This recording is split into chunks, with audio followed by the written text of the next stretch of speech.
गृहस्थ लोग भी बैठे हैं, साधुओं की तो सभा है, गृहस्थ भी बहुत बैठे हैं। एक स्वाभाविक बात बताऊं, बेटी मायके क्यों आती है? आप चिंतन करिए, जो गृहस्थ बैठे वो सुने। बेटी मायके क्यों आती है? इसलिए नहीं आती है कि भाभी उसको पैसे देगी, इसलिए नहीं आती है कि भैया उसको कपड़ा खरीद देगा। वो तो मायके केवल एक बात को सोच करके आती है कि भाभी हमसे भले ही ना बोले, भाई हमसे भले ही बात ना करे, लेकिन अभी मेरे बाबूजी बने हैं, तो मैं जब जाऊंगी ना तो कोई बोले ना बोले, लेकिन हमारे बाबूजी जब हमको देखेंगे ना तो वो हृदय से हमको लगा करके जरूर पूछेंगे कि बिटिया कोई तकलीफ तो नहीं है। और जब बाप पूछता है तो बेटी अपना कंधे पर रख करके सब कुछ कह देती है। बेटी ये दुनिया में एक ऐसा शब्द है जिस पर परमात्मा को भी 10 बार सोचना पड़ा। अगर किसी के घर में बेटे का जन्म होता है तो ये भाग्य की बात है, लेकिन अगर बेटी जन्म लेती है तो सौभाग्य की बात है। क्योंकि बेटी के पिता से बड़ा कलेजा दुनिया में किसी का नहीं होता।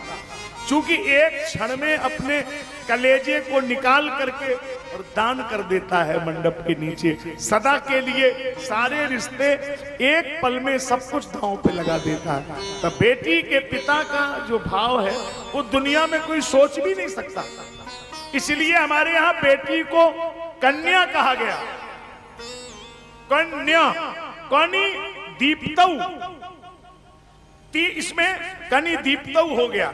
सिद्धांत के आधार पर, नियम के आधार पर इसमें 3 स्थितियां बनती हैं।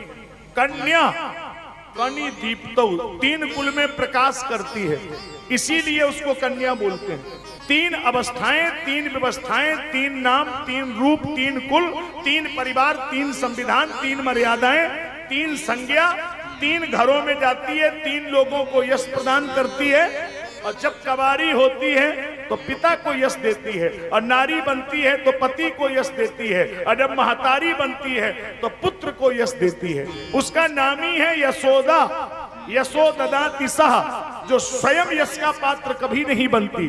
पूरे जीवन में जब भी यश मिलता है तो वो 3 लोगों के खाते में जाता है। जब कवारी थी तो पिता का नाम लिया गया, और जब नारी बन गई तो पति का नाम लिया गया, और जब महतारी हो गई तो पुत्र का नाम लिया गया। जब ये कवारी थी तो लोगों ने पूछा किन की बेटी है, तो बेटी ने कोई अच्छा कार्य किया तो बाप का नाम लिया जाता।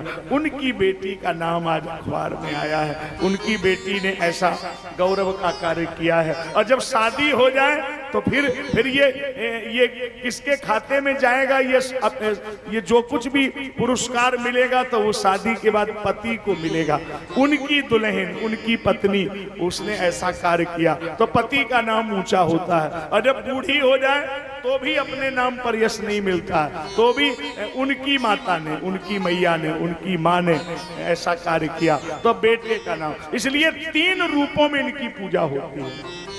जब भी हम इनके मंदिर जाते हैं तो 3 रूपों में पूजा करते हैं। अगर आप 3 रूपों में गाएंगे तो अच्छा लगेगा। आप गाइए मेरे साथ 3 रूपों में।